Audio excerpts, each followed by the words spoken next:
Welcome to Subramani. I'm going to talk to you about a very complicated subject today.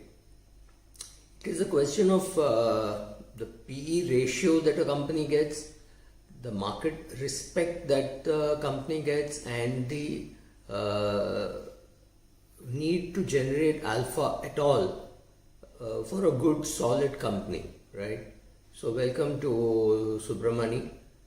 So let us talk of three companies in the world and run in three completely different styles. So first is Berkshire Hathaway, world famous. Everybody has heard of Warren Buffett and Charlie Munger. Reliance Industries, not so much world famous, but yes, well known in India. Now will be well known all over the world with the two of the fangs investing and the third fang talking about investing.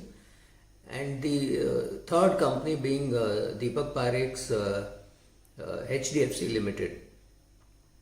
So, first of all, the fact that I'm comparing Berkshire Hathaway to Mr. Ambani and Deepak Parekh should be a clear indication that Warren Buffett is not a fund manager. Let me make it clear, read my lips. Warren Buffett is not a fund manager, he's a businessman and you invest in his business, right?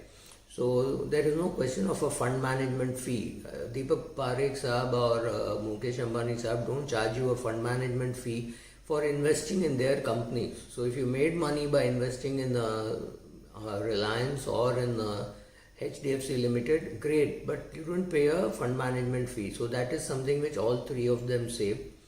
Berkshire Hathaway doesn't pay dividend, whereas Reliance and HDFC Limited pay a lot of dividends, which they need not have. Maybe they could have plowed it back the way Berkshire Hathaway did, but that's not the Indian style. The Indian style is to give cash back to the shareholder.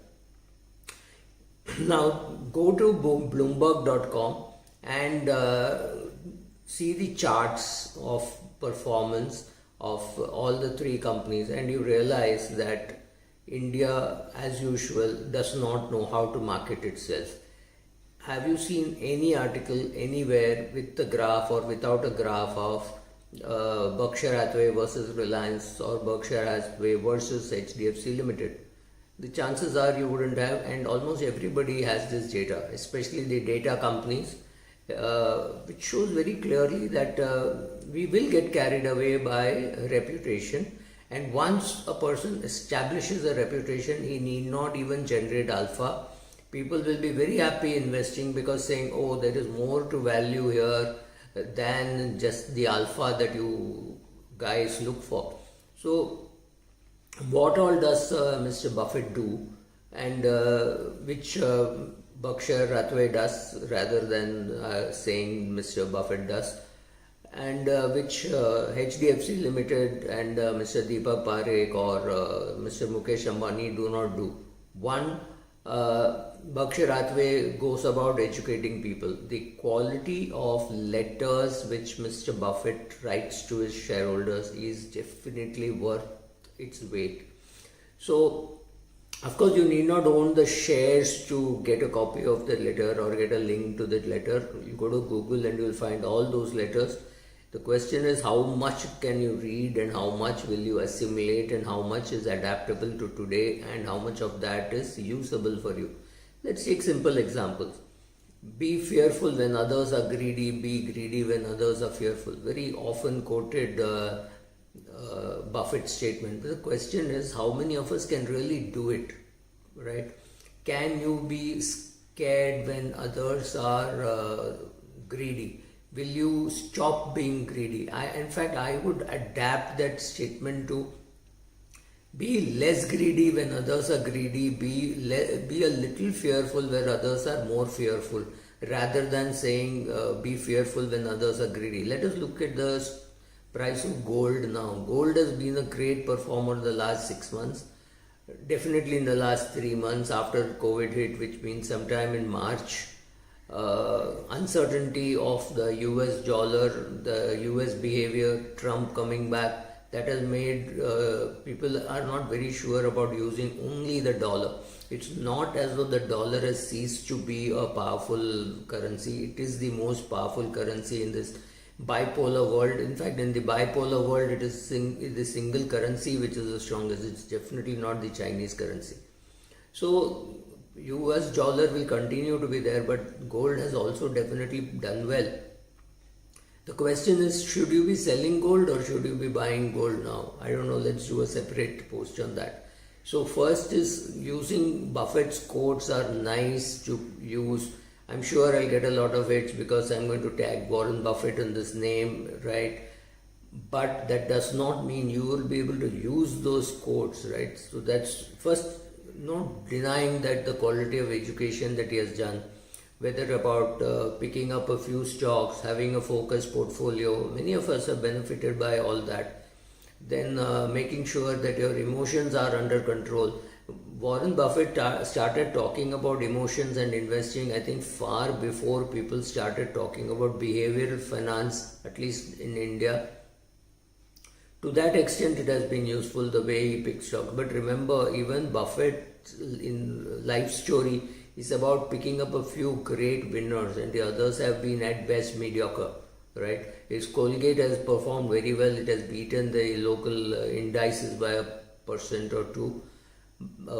But that does not mean his American Express has done well, right? So over long periods of time, there have not been some spectacular purchases, but yes, some of the few good purchases. One, to use Motilal Oswal's line, buying right and sitting tight over long periods of time. So both of that are necessary, because you will constantly be thrown data, numbers, qualitative articles saying why this company should now be sold off. You will yourself start having doubts.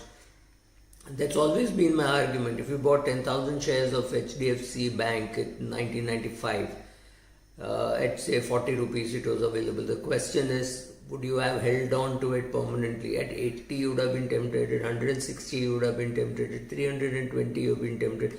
You would sell some part of it. At least that's been my personal experience. I have held on to very good shares, but I have still sold HDFC Limited, I have still sold HDFC Bank, I have still sold Coromandel International, I have sold Honda, Hero Honda as it was called. I'm completely out of Hero Honda, right? Or Hero Motors as it's now called.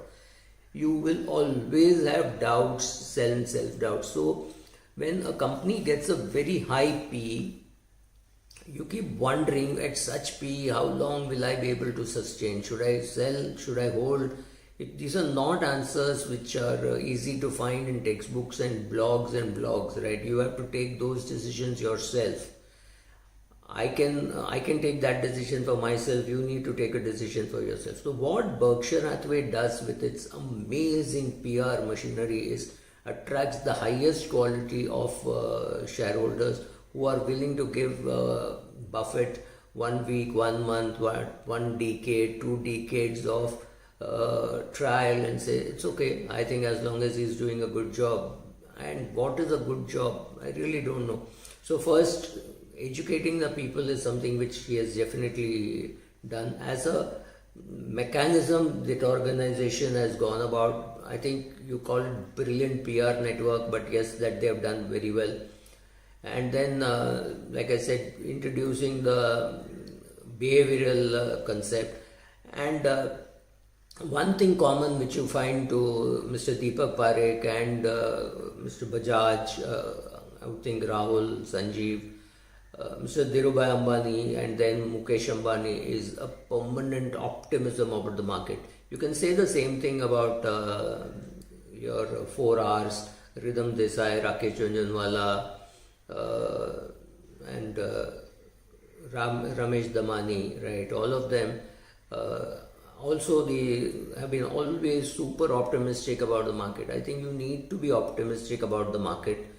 Without that optimistic outlook, you will never be able to deliver good quality results. Look at the amazing optimism of Mukesh Ambani when everybody was saying, oh God, there is COVID, I cannot go out, I cannot step out. He goes and does such huge mega deals. Obviously, these deals have been done over phone and all that. But I don't know whether such big deals can be carried out just over phone, because papers have been exchanged, data has been exchanged, views have been exchanged, right? So, but that super optimism, long-term optimist, Buffett says, don't bet against America. If you look at Mukesh Ambani's talk, it is always super optimism. Even in the latest AGM, he was very optimistic about what he can achieve.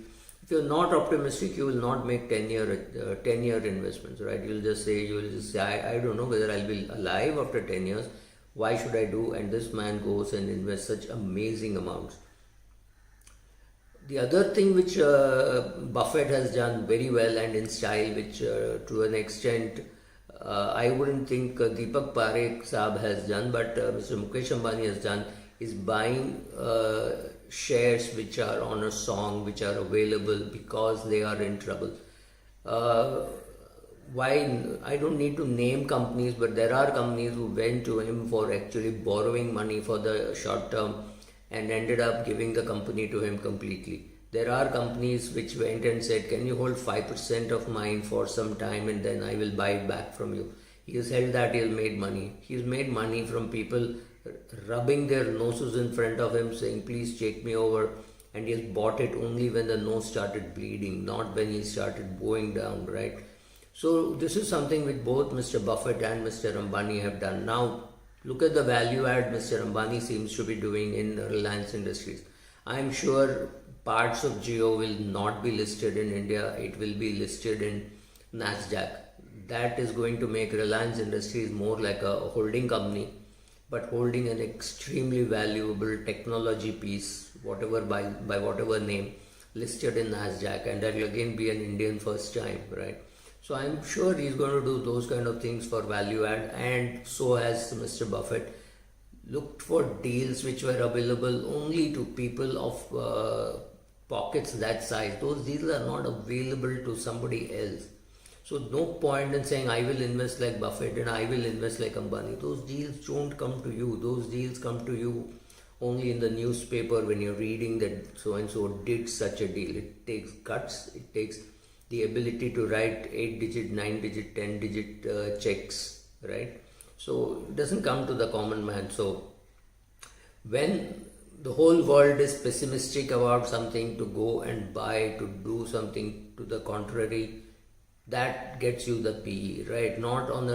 Nobody's bothered on a day-to-day basis whether you're generating alpha.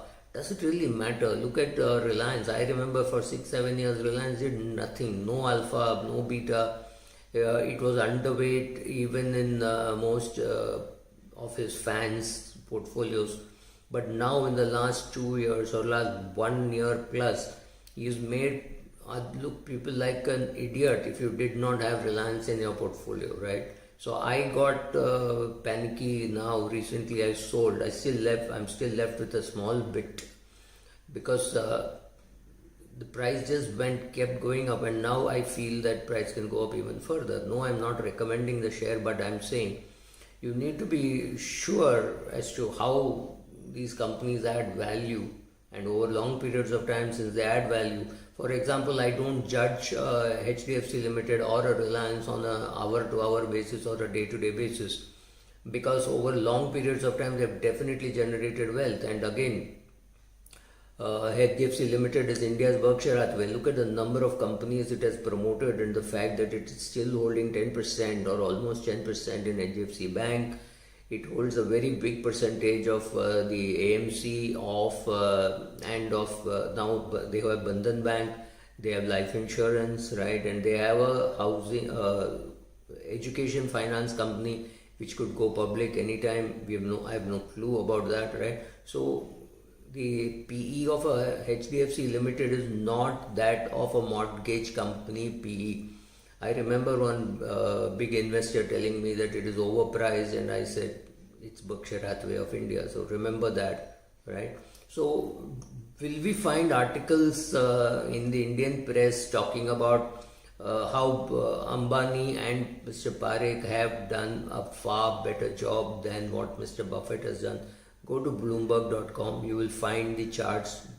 Unfortunately, you will find only 5-year charts. Go and compare. Both these companies have beaten Buffett by a mile. It is time we started saying Buffett is good, Buffett is great, but there is some person called Deepak Parekh who is just a salaried employee. He is not the owner. Please remember there's a difference between Mr. Deepak Parekh, Mr. Ambani and Mr. Warren Buffett. Two of them are owner controlled. The HDFC Limited is just held together on the basis of goodwill and past reputation, not on the basis of shareholding. Thank you.